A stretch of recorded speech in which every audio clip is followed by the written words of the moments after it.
তুমি যদি ফিটফাট করে না যাও তাহলে তো মানুষ করবো আমরা কোনো খোঁজ খবরই নেই না। তাহলে কি হয়, আমার জামাই যাবো সবসময় ফিটফাট হইয়া, আর আমি তো আমার জামাই আমি সবসময় সুন্দর করে সাজায় রাখবো। শোনো, তুমি যত ফিটফাট সুন্দর হয়ে থাকবা, মানুষ তোমার তত কইবো যে তুমি একটা ভালো বউ পাইছো, বুঝছো? আরে এলো, এটা গরম গরম মজার মজার খাবার রান্না করে রাখছি, এত মজা মজা তুমি দেখলে বেহুশ হয়ে যাবা। একটু চূড়া পয়রা দেই, যদি কারো পপ নজর লাগে।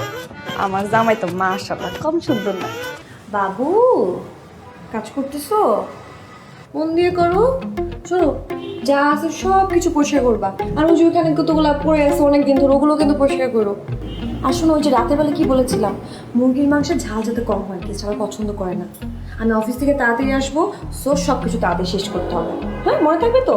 মাঝে মাঝে তাড়াতাড়ি শেষ করতে হবে তো, অনেক কাজ বাকি। আপনার কাছে দুইটা অপশন আছে। অপশন এ, আপনি আপনার বাকি জীবন আপনার ওয়াইফের সাথে সংসার করে কাটাবেন, আর option B, B B B option B B B B